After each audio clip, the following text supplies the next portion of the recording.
যেটা আমরা দেখতে পাচ্ছি বা দেখানো হচ্ছে সেটা কখনোই ঘটছে না, যা আমরা দেখতে পাচ্ছি না সেটাই ঘটে চলেছে। তো আজকের গল্পটি সম্পূর্ণই রহস্যে মোড়া। তো গল্পের বিষয় বলতে গেলে এক উকিলের কাছে এক দম্পতির সাংসারিক ঝগড়া নিয়ে কেস আসে। তো স্বামীর যুক্তি অনুযায়ী স্ত্রী অপরাধী আর স্ত্রীর কথা অনুযায়ী স্বামী অপরাধী। এখানে আসলে কে সত্যি বলছে আর কে মিথ্যে বলছে তুমি ধরতেই পারবে না। আর যদিও বা তোমার মনে হয় হ্যাঁ আমি রহস্য ধরে ফেলেছি, ঠিক সেই মুহূর্তেই গল্প এমনভাবে ঘুরে যাবে যে তুমি বিচার বুদ্ধি হারিয়ে ফেলবে যে এটা কি হলো। তো চলো গল্পে যাওয়া যাক। তো গল্পের শুরুতেই একটা অ্যাম্বুলেন্সকে আসতে দেখি, আর এইদিকে একটা মহিলাকে দেখতে পাই। সে বোরখা পরিহিত। সে একটি রুমের মধ্যে গিয়ে একটা বাক্স টেনে টেনে নিচে নিয়ে আসে, আর ওই রুমের দরজা বন্ধ ছিল এবং ওই রুমের মধ্যে আমরা একজনের চিৎকার শুনতে পাই। সে কিছু একটা বলতে চাইছে কিন্তু তার মুখ দিয়ে আওয়াজ বেরোচ্ছে না। তো এইদিকে এই মেয়েটি কিছু ডকুমেন্টস ফটো সব পুড়িয়ে দেয় এবং সে একটি ক্যামেরা অন করে বলতে থাকে, আজকের পর থেকে আমার পরিচয় হবে অন্য। আমি মানুষের ভিড়ের মধ্যে হারিয়ে যেতে চলেছি। আমার সমস্ত প্রমাণ ডকুমেন্টস আমি জ্বালিয়ে দিয়েছি। আর একটা সত্যি কথা বলে যাই, আমি জীবনে অনেক পাপ কাজ করে ফেলেছি, আর সেই পাপের সঙ্গ দিতে দিতে আমি তার মধ্যে ঢুকে গেছি। আর ওইদিকে ওই ব্যক্তি তখনও দরজা ধাক্কাতে থাকে এবং চিৎকার করতে থাকে। তো এখানে সিন কাট হয়ে যায়। তো আমরা এক উকিলকে দেখতে পাই, এর নাম মানস, আর সে তার ক্লায়েন্ট রঘুরামের সঙ্গে কথা বলছে। মানুষ বলে, আচ্ছা তাহলে তোমাকে তোমার স্ত্রীকে মারতে যাওয়ার অপরাধে অ্যারেস্ট করা হয়েছে। রঘুরাম বলে, আমার স্ত্রী মিথ্যে কথা বলছে। মানুষ বলে, প্রমাণ তো আপনার বিরুদ্ধে, তুমি কেন তোমার স্ত্রীকে মারতে গেছিলে বলো। রঘুরাম বলে, আমার স্ত্রীর অন্য কারোর সঙ্গে সম্পর্ক ছিল, তা আমি হাতে নাতে ধরে ফেলেছিলাম। আর আমার স্ত্রীর প্রেমিক আমার উপরে হামলা করে, কিন্তু আমি কোনো রকমে বেঁচে যাই। আর অন্ধকার থাকায় তার মুখও আমি দেখতে পাইনি। আর আমি আমার স্ত্রীকে জাস্ট সরিয়ে দিয়েছিলাম, আর সেটাকেইও অ্যাটেন্ড টু মার্ডার কেস হিসাবে আমার উপরে কেস চাপিয়ে দিয়েছে। আর সত্যি জানতে হলে আমার স্ত্রী সিন্দুরার সঙ্গে তোমার দেখা করতে হবে। তো মানুষ পরের দিনই রঘুরামের বাড়িতে যায় সিন্দুরার সঙ্গে দেখা করার জন্য। তো মানুষ যখন বাড়ির ওয়াচম্যানকে জিজ্ঞাসা করে সিন্দুরা ম্যাডাম বাড়ি আছে কিনা, তখন ওয়াচম্যান কেমন একটা অবাক দৃষ্টিতে তাকিয়ে থাকে। তো তারপরে মানুষ ছবি দেখালে ওয়াচম্যান গেট খুলে দেয়। তো মানুষ দরজার সামনে এসে বেল বাজায়। তো কিছু মুহূর্ত পরে সিন্দুরা দরজা একটুখানি খোলে আর বলে, আপনার কি চাই? মানুষ বলে, আমি রঘুরামের উকিল, আপনার সঙ্গে আমার 5 মিনিট কথা ছিল। তো সিন্দুরা রেগে গিয়ে বলে, আমি আমার স্বামীর উকিলের সঙ্গে কথা বলতে চাই না, বলে মুখের ওপরে দরজা বন্ধ করে দেয়। তো মানুষ চলেই আসছে এমন সময় সে দেখে তার পিছনে বাড়ির মালিক কেমন একটা চোখে তাকিয়ে আছে তার দিকে। তো এরপরে মানুষ চলে আসে এবং তার গাড়ির মধ্যে একটা চিঠি পায়।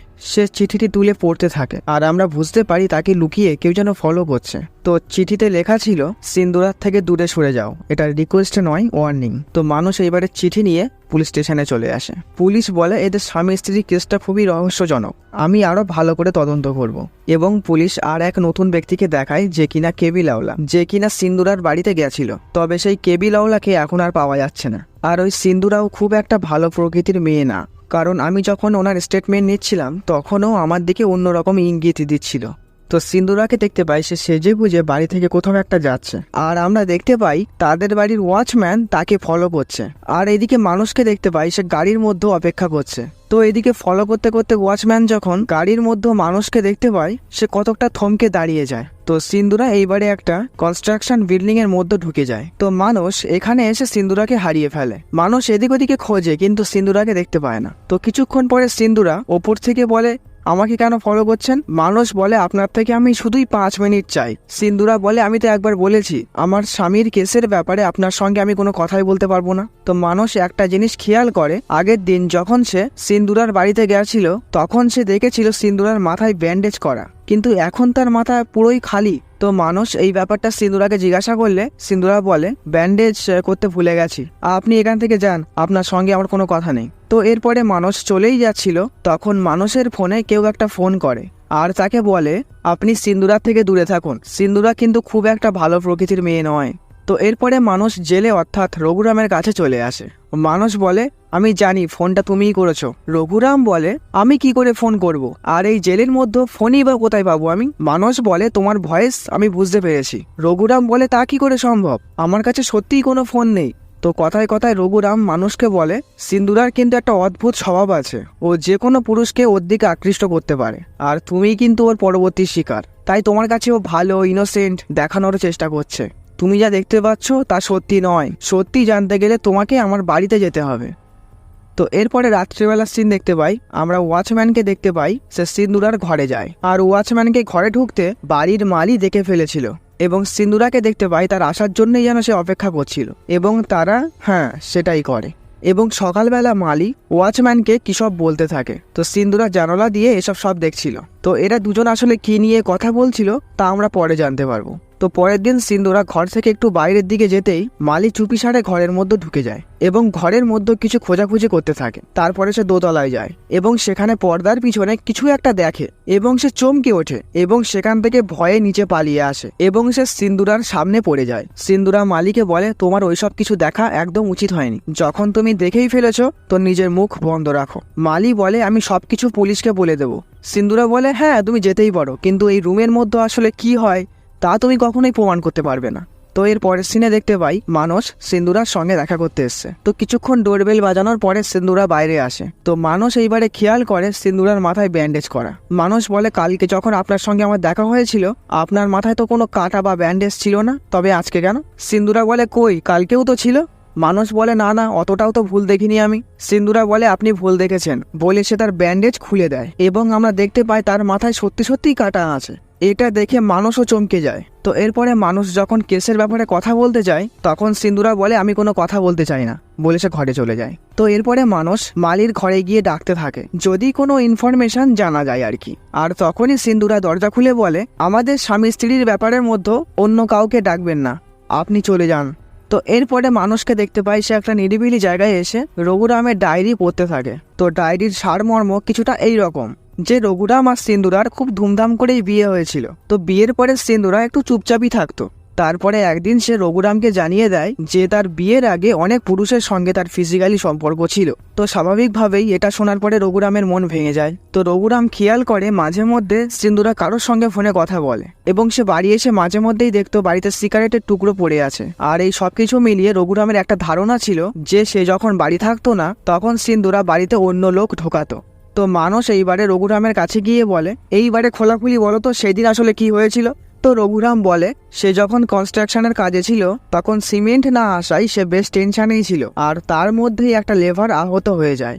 আর তার মধ্যে আজকেই আবার সিন্দুরার জন্মদিন ছিল, তাই সে এত সমস্যার মধ্যে থেকেও সিন্দুরার সঙ্গে সম্পর্ক ক্ষীণ হয়ে যাওয়া সত্ত্বেও একটা ফুলের তোড়া নিয়ে বাড়ি আসতে থাকে। তো সে বাড়ির দরজার সামনে কিছু ফুলের পাপড়ি পড়ে থাকতে দেখে। এটা দেখে সে অবাক হয়। তারপরে সে অনেকবার ডোরবেল বাজায় কিন্তু অনেকক্ষণ হয়ে যাওয়া সত্ত্বেও সিন্দুরা দরজা খুলছে না। তো রঘুরাম এইবারে তার সঙ্গে থাকা ডুপ্লিকেট চাবি দিয়ে দরজা খোলে। তো রঘুরাম ঘরে ঢুকতেই দেখে সোফার উপরে অন্য একটি ফুলের তোড়া পড়ে আছে আর টিভিতে ওইসব ভিডিও চলছে। রঘুরাম প্রত্যেকটা ঘরে গিয়ে সিন্দুরাকে খোঁজে কিন্তু পায় না। তো রঘুরাম এইবারে দোতলায় উঠতেই যাবে আর ঠিক তখনই তাড়াহুড়ো করে সিন্দুরা নিচে আসছে। তো রঘুরাম সিন্দুরাকে বলে, আমি তো অনেকক্ষণ ধরে ডোরবেল বাজাচ্ছি, কোথায় ছিলে, দরজা খুলছিলে না কেন? তো সিন্দুরা বলে, তোমার কাছে যখন ডুপ্লিকেট চাবি ছিল তাহলে অত বেল বাজানোর কি প্রয়োজন ছিল, চলেই আসতে পারতে তো। আর ঠিক তখনই ওপরের ঘরে একটা আওয়াজ হয়। রঘুরাম বলে, ওপরে কে আছে? আমাকে লুকিয়ে কার সঙ্গে কি করে বেড়াচ্ছ বলে সে ওপরে উঠতে যায়। তখনই সিন্দুরা তাকে বাধা দেয়। তো রঘুরাম তাকে জাস্ট সরিয়ে দেয় আর তখন সিন্দুরা ইচ্ছা করেই তার মাথার দেয়ালে ঠুকে দেয় এবং সেখানে ফেটে যায় আর রক্ত বেরোতে শুরু করে। তো রঘুরাম এদিকে না দেখেই ওপরে উঠে যায় এবং ঘরের মধ্যে গিয়ে খোঁজাখুঁজি করতে থাকে যে ঘরের মধ্যে আসলে কে আছে। তো ওই ঘরের পর্দার পিছনে রঘুরাম কাউকে একটা দেখতে পায় এবং সে আস্তে আস্তে সেখানে যেতেই ওই আগন্তুক একটা ছোরা নিয়ে তার উপরে হামলা করে দেয় এবং রঘুরাম সেখান থেকে ভয় পেয়ে এক দৌড়ে ঘরের বাইরে চলে আসে আর সে ঘরের দরজা বাইরে থেকে বন্ধ করে দেয়। তো আমরা দেখতে পাই ঘরের মধ্যে সিন্দুরা সেই আগন্তুকের কাছে আসে এবং তাকে জড়িয়ে ধরে। তো সিন এইবারে বর্তমানে আসে। রঘুরাম মানুষকে বলে, আমার স্ত্রী মোটেও সুবিধার নয়, এইবারে ওর দৃষ্টি তোমার উপরে পড়েছে, সুতরাং সাবধানে থেকো, ও তোমার সঙ্গেও খারাপ কিছু করতে পারে। তো রাত্রেবেলা দেখতে পাই সিন্দুরা একটা স্কুল ড্রেস পরে রেডি হচ্ছে এবং ওই পুলিশ অফিসারটি আসে। তো সিন্দুরা তাকে ঘরে নিয়ে যায় এবং তারপরে সেটাই করে। তো এর পরের দিন দেখতে পাই মানুষ ওই নির্জন জায়গায় বসে ডায়েরি পড়ছিল আর সেখানে সিন্দুরা চলে আসে এবং মানুষকে মারতে ধরতে যায়। সে বলে, আপনি এই কাজটা কেন করলেন? আসলে মানুষ রঘুরামের বেল করিয়ে দিয়েছে, তাই সিন্দুরা রেগে গেছে। সে বলে, এইবারে ও বাড়ি এসে আমাকে মেরে ফেলবে, তখন আপনি আমাকে বাঁচাবেন তো? মানুষ বলে, সেই দিন অ্যাকচুয়ালি কি হয়েছিল একটু বলবেন? তো সিন্দুরা বলে, সেই দিন আমার শরীর একদম ভালো ছিল না, আমি টিভিতে একটা সিনেমা চালাই আর তখনই কলিং বেল বেজে ওঠে। আমি গিয়ে দরজা খুলে দেখি কেবিলওয়ালা এসেছে। এসেছে। আর কেবিলাওয়ালা আমাকে একটা ফুলের তোড়া গিফট করে। সে বলেছিল তাদের কোম্পানি থেকে প্রত্যেকটা ক্লায়েন্টের জন্মদিন উপলক্ষে এটা দেওয়া হয়। আর আমি যখন রিসিভ নিয়ে ঘরে ফিরছি আর তখনই আমার মাথাটা ঘুরে যায় এবং তখনই কেবিলাওয়ালা আমাকে ধরে নেয়। আমি ঠিক আছি বলা সত্ত্বেও সে ঘর থেকে যায় না। আর ঠিক তখনই টিভিতে ওই সিন চলছিল এবং কেবিলাওয়ালা ওই সিন দেখে আমার সঙ্গে জোর জবরদস্তি করতে শুরু করে দেয়। তারপরে আমি কেবিলাওয়ালাকে ছাড়িয়ে ওপরের ঘরে উঠে যাই আর আমার পিছু পিছু সেও দৌড়ায়। আর ঠিক তখনই রঘুরাম এসে বেল বাজাতে থাকে, ওই জন্য আমি দরজা খুলতে পারছিলাম না। অতঃপর রঘুরাম যখন দরজা খুলে ঘরে ঢোকে আর ঠিক একই মুহূর্তে আমি সিঁড়ি থেকে নামছিলাম আর আমি রঘুরামকে বলতেই যাচ্ছিলাম যে কেবিলাওয়ালা ঢুকে আমার সঙ্গে অসভ্যতামি করছে। আর ঠিক সেই সময় ওপরে আওয়াজ হয় এবং রঘুরাম আমাকে ধাক্কা দিয়ে ফেলে দেয়। তারপরে সে একটা ছুরি নিয়ে ওপরে যায়। তো তখন কেবিলাওয়ালা ভয় পেয়ে সে ঘর থেকে এক দৌড়ে পালিয়ে যায়। তারপরে রঘুরাম এসে আমাকে অনেক মারে, যার জন্য আমাকে হসপিটালেও ভর্তি হতে হয়েছিল এবং এরপরে 3 দিন ডক্টর জাভেদ আমাকে ট্রিটমেন্ট করেছিল। তো আপনি রঘুরামকে বেল করিয়ে দিয়ে ঠিক করেননি, ও বাড়ি এসে আমাকে আবার মারধর করবে। মানুষ বলে না না তেমন কিছু হবে না। সিন্দুরা বলে যদি করে তাহলে আপনি আমাকে বাঁচাতে আসবেন তো? মানুষ বলে হ্যাঁ আসবো। তো রাত্রেবেলা দেখতে পাই সিন্দুরা মালির ঘর থেকে বেরোচ্ছে এবং সে যখন তার ঘরের দিকে আসে দেখে দরজা খোলা। সে কতকটা ভয় পেয়ে যায় এবং সে দরজার সামনে যেতেই ভিতর থেকে একটা হাত তাকে টেনে নেয় ভিতরে এবং আমরা সিন্দুরার চিৎকার শুনতে পাই যেন তাকে কেউ খুব মারছে। সিন্দুরার চিৎকার করে বলতে লাগে, ডক্টর জাভেদ আপনি মানুষ নন, আপনি একটা পশু, আগে নিজের ডাক্তার দেখান। ডক্টর জাভেদ সিন্দুরাকে কেন মারছে? সে তো তার চিকিৎসা করেছিল। এই রহস্যটা পরে বুঝতে পারবে। তো সকালবেলা ওয়াচম্যানকে দেখতে পাই সে সিন্দুরাদের ঘরে উকিঝুঁকি মারছে। তো সে ঘরের মধ্যে এমন একটা জিনিস দেখতে পাই সে চমকে ওঠে। সে দেখতে পাই ঘরের মধ্যে সিন্দুরা ছাড়া আর একজন মহিলা বসে আছে। সে অনেকটা সিন্দুরার মতোই দেখতে। তো সিন্দুরা ওয়াচম্যানকে দেখতে পায় এবং ওয়াচম্যান ভয় পেয়ে সেখান থেকে পালিয়ে যায়। তো এইদিকে পুলিশ খোঁজ খবর নিয়ে কেবিলাওয়ালাকে ঠিক ধরে ফেলে। তো তারপরে জিজ্ঞাসাবাদ শুরু করে, সেখানে মানুষও ছিল। তো কেবিলাওয়ালা জানায়, স্যার ওই সিন্দুরা ম্যাডাম খুব একটা সুবিধার মেয়ে ছিল না, আমাকে বলতো যখন বাড়িতে কেউ থাকবে না তখন তুমি কেবিলের পেমেন্ট নিতে আসবে। তো সেই দিন সিন্দুরার জন্মদিন থাকার কারণে আমাদের কোম্পানি থেকে সিন্দুরাকে ফুলের তোড়া দেওয়া হয়েছিল। তো সেটা নিয়েই আমি গেছিলাম। তখন সিন্দুরা ম্যাডাম আমাকে টেনে ঘরের মধ্যে নিয়ে যায় এবং আমার সঙ্গে খারাপ আচরণ করতে শুরু করে। তো এরকম কিছুক্ষণ চলে, হঠাৎ বাড়ির কলিং বেলটা বেজে ওঠে। আমি তো ভয় পেয়ে যাই। তখন সিন্দুরা ম্যাডাম বলে ভয় পাওয়ার কিচ্ছু নেই। সে আমার হাতে একটা ছুরি দিয়ে বলে তুমি ওপরের ঘরে গিয়ে লুকিয়ে পড়ো, আর যদি আমার স্বামী এসে থাকে আর যদি ওপরে যায় তাহলে তুমি ওকে মেরে ফেলবে। তো আমি ভয়তে ভয়তে ওপরে গিয়েছিলাম। তো সিন্দুরা ম্যাডামের স্বামী যখন ভিতরে এসে কথা বলছিল তখন আমার পা একটা চেয়ারে লাগে এবং আওয়াজ হয়। আর তারপরে সিন্দুরা ম্যাডামের স্বামী ওপরে চলে আসে যেখানে আমি লুকিয়েছিলাম এবং আমি আত্মরক্ষার জন্যই আক্রমণ করেছিলাম এবং সেখান থেকে আমি পালিয়ে আসি। তো আমরা সিন্দুরার ফোনে একটা মেসেজ আসতে দেখি, জাভেদ নামে কেউ মেসেজ করেছে। সেখানে লেখা আছে এবারে সময় এসে গেছে। তো এদিকে মানুষকে দেখতে পাই সে ওয়াচম্যানকে খুঁজে বার করে। আসলে সেই দিনের পর থেকে ওয়াচম্যান ওখানে আর কাজে যায়নি। তো মানুষ ওয়াচম্যানকে বলে তুমি কি জানো আমাকে বলো। ওয়াচম্যান বলে স্যার আমি গরিব মানুষ, আমাকে এর মধ্যে জড়াবেন না, আর ওই বাড়িতে অন্য কিছু চলে, আর সত্যিটা একদিন একদিন সামনে আসবেই। তো মানুষ কিছু একটা জিজ্ঞেস করতেই যাবে আর এমন সময় সিন্দুরা তার কাছে ফোন করে এবং সে ভয়ভীত হয়ে বলছে স্যার স্যার আমাকে বাঁচিয়ে নিন, ও এসে গেছে, আমাকে মেরে ফেলবে। তো মানুষ আর এক মুহূর্ত দেরি করে না, সে তৎক্ষণাৎ সিন্দুরার বাড়িতে চলে আসে। তো মানুষ ঘরের ভিতরে ঢুকে দেখে কেউ নেই। সে এদিক ওদিক খোঁজার পরে হঠাৎ সিন্দুরাকে চোখে পড়ে। মানুষ বলে আপনি ঠিক আছেন তো? সিন্দুরা বলে হ্যাঁ ঠিক আছে। মানুষ বলে কে এসেছিল? সিন্দুরা বলে আমার স্বামী আমাকে মারার জন্য এখানে এসেছিল। মানুষ বলে আপনি মিথ্যা কথা বলছেন, আমি আপনাকে মিথ্যা কথা বলেছিলাম যে আপনার স্বামীর আমি বেল করিয়ে দিয়েছি। আসলে আমি বেলই করাইনি, ও এখনো জেলেই আছে। সিন্দুরা হাসতে থাকে আর বলে আমি আপনাকে চেক করছিলাম, ভবিষ্যতে যদি এইরকম কোনো পরিস্থিতি সৃষ্টি হয় আপনি আমাকে আদৌ বাঁচাতে আসবেন কিনা সেটাই দেখছিলাম। আচ্ছা আপনি কি বিয়ে করেছেন? মানুষ বলে না। সিন্দুরা বলে ভালোই করেছেন। এই বিয়ে জিনিসটা না প্রথম প্রথম ভালো লাগে, যেমন আমারও লেগেছিল, এখন আমার ঘেন্না হয়। তো সিন্দুরা এইবারে তার বিয়ের পরবর্তী ঘটনা বলতে শুরু করে যে রঘুরাম নাকি বিয়ের পর থেকে একদম চুপচাপ থাকতে শুরু করেছিল, সে কারোর সঙ্গে ঠিকভাবে কথা বলতো না। তো প্রথম প্রথম সমস্যা তেমন ছিল না, কিন্তু সমস্যা সৃষ্টি হয় বিয়ের 3 বছর পর। একদিন রাত্রেবেলা আমি তখন ঘুমাচ্ছিলাম আর তখন রঘুরাম একটা পুতুল নিয়ে আসে আর আমাকে ঘুম থেকে জাগিয়ে বলে তুমি না আর আগের মতো নেই, বিয়ের পরে কত ভালো লাগতো, তুমি আগের মতো আর সুন্দরীও নেই, তোমার ফিগারটাও আর আমার ভালো লাগে না। আর কি সব সময় পুরো শরীর ঢেকে থাকো, তোমার প্রতি আমার অনুভূতিই আসে না। ওই যে পুতুলটিকে দেখো, ছোট্ট ড্রেস পরে কতই না সুন্দর লাগছে, তুমি ওই পুতুলের মতো ড্রেস পরে থাকবে আর আমার সামনে আসবে, তাহলেই তো নতুন করে তোমার প্রতি আমার অনুভূতি জাগবে। সিন্দুরা বলে, তুমি কি পাগল হয়ে গেছো, এই সব কি বলছো হ্যাঁ? কিন্তু রঘুরাম কোনো কথাই শুনতে রাজি নয়। সে সিন্দুরাকে বলে, তোমাকে আমার সামনে ওই রকম ভাবেই আসতে হবে, নয়তো আমি শুনবো না, আসতেই হবে। আমি তোমার বিশ্বামিত্র, তুমি আমার মেনকা, আর এবার থেকে এই রকম ড্রেস পরে তুমি আমাকে সন্তুষ্ট করবে। তো সিন্দুরা মানুষকে বলে, আমি ভেবেছিলাম কিছুদিন পরে হয়তো ওর পাগলামি ঠিক হয়ে যাবে, কিন্তু রঘুরামের ডিমান্ড দিনের পর দিন বাড়তেই থাকে। মানুষ বলে, ডিমান্ডগুলো কি বলুন? আর ঠিক তখনই একটা আওয়াজ হয়। মানুষ বাইরে এসে দেখে বাড়ির মালি আড়ি পেতে তাদের কথা শুনছিল এবং সে পালিয়ে তার ঘরের দিকে চলে যায়। তো এবারে মানুষ ঘরের দরজা বন্ধ করতেই যাবে, আর এমন সময় সিন্দুরা ফট করে এসে মানুষের নাকে কিছু একটা চেপে ধরে এবং মানুষ বেহুশ হয়ে যায়। এবং তারপরে মানুষকে সিন্দুরা ঘরে নিয়ে যায় এবং তার সঙ্গেও সেটাই করে। তো এরপরে মানুষের জ্ঞান ফিরলে সে খেয়াল করে তার গায়ে কোনো পোশাক নেই। তো সে জামা কাপড় পরে বাইরে আসে এবং সে সিন্দুরাকে খুঁজতে শুরু করে। তো ঘরের মধ্যে না পেয়ে সে ওপরের দিকে উঠে যায় এবং ওপরের ঘরের মধ্যে খোঁজাখুঁজি করতে থাকে। সে একটা পর্দার পিছনে কাউকে দেখতে পায়, সে সেই দিকে যায়। তো মানুষ গিয়ে পর্দা যেই সরায়, অমনি সিন্দুরা একটা রড নিয়ে মানুষের মাথায় মেরে দেয়। তো মানুষ বেহুশ হয়ে যায়।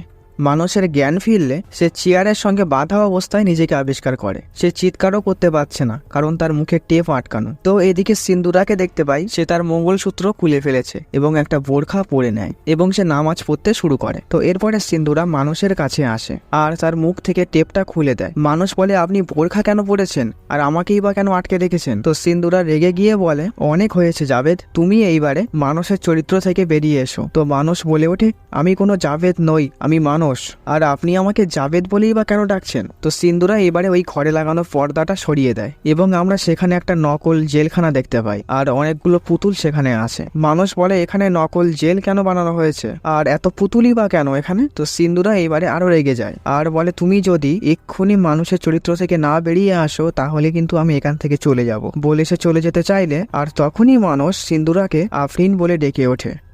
আসলে এই দম্পতির আসল নাম হচ্ছে জাভেদ আর আফরিন, মানে মানুষের আসল নাম হচ্ছে জাভেদ, সে একজন ডাক্তার। আর মানুষ আর সিন্দুরার যা ঘটনাক্রম এতক্ষণ আমরা দেখলাম তার সমস্তটাই জাভেদের স্ক্রিপ্টেড ছিল। সে নিজে উকিল মানুষ সেজেছিল আর তার স্ত্রীকে সিন্দুরা সাজতে বাধ্য করেছিল। যখন জাভেদ মানুষ বর্মা সেজে আফরিনের কাছে আসবে, তখন আফরিনকে সিন্দুরা সেজে কি বলতে হবে তার স্ক্রিপ্ট জাভেদ আফরিনকে দিয়ে রেখেছিল। আফরিন তাই দেখে দেখে বলতো। তো একদিন আফরিন জাভেদকে জিজ্ঞাসা করে, তুমি প্রতিদিন আমাকে নতুন নতুন ক্যারেক্টারে কেন দেখতে চাও? তো জাভেদ বলেছিল, অন্যের স্ত্রীর সঙ্গে সময় কাটানোর মজা তুমি কি বুঝবে? তোমাকে ওই একরকম দেখতে আমার ভালো লাগে না, তোমাকে আমি নতুন নতুন রূপে পেতে চাই। মানে জাভেদ নানা রকম নিউজ পেপার বই থেকে যেসব চরিত্রগুলো দেখতো, সেই চরিত্রগুলো তার স্ত্রীর সঙ্গে সে যাপন করার চেষ্টা করত।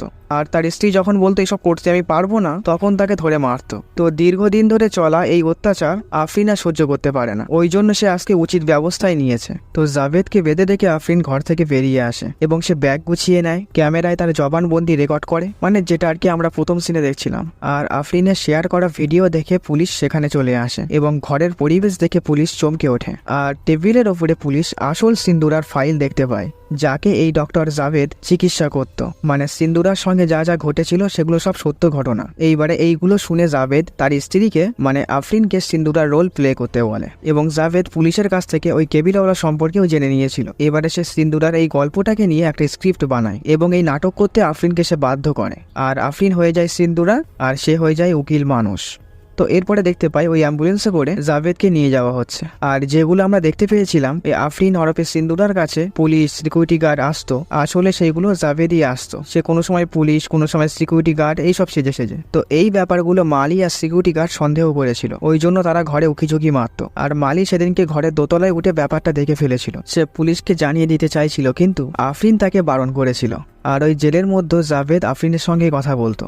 আর এইসবের মধ্যে যদি আফরিন স্ক্রিপ্ট ভুলে যেত, মানে সেই দিনকে আর কি ওই কনস্ট্রাকশনের বিল্ডিং এ আফরিন মাথায় ব্যান্ডেজ বাঁধতে ভুলে গেছিল, ওই জন্য সে ফট করে বলে ফেলেছিল ভুলে গেছি। আর এর কারণে রাত্রেবেলা জাভেদ তার মাথা দেয়ালে ঠুকে দিয়েছিল, ওই জন্য তার পরের দিন তার মাথায় কাটা আমরা দেখতে পেয়েছিলাম। আর সেদিন সিকিউরিটি গার্ড ঘরের মধ্যে দুটো মহিলা যে দেখেছিল, আসলে সেই মহিলাটি জাভেদই ছিল। সে মেয়ে সেজে কোনো কিছুর রোল প্লে করছিল। তো এরপরে আফরিনের আর কোনো খোঁজ পাওয়া যায়নি। তো এরপরে জাভেদকে মনোবিদের কাছে দেখানো হয়েছিল এবং জানা যায় জাভেদের অ্যাকিউট রোল প্লে ডিসঅর্ডার ছিল। এটা একটা মানসিক রোগ, আর আইনের দৃষ্টিতে এটা কোনো অপরাধ নয়, তাই তার কোনো শাস্তি হয়নি। তো লাস্ট সিনে আমরা দেখতে পাই জাভেদ এখন একা একাই ঘরে বিভিন্ন রোল প্লে করে। যাই হোক, এমন একটা রোগের ব্যাপারে এই প্রথম আমি জানলাম। আর গল্পটি কেমন লাগলো অবশ্যই জানিও। তো আজকের মতো টাটা।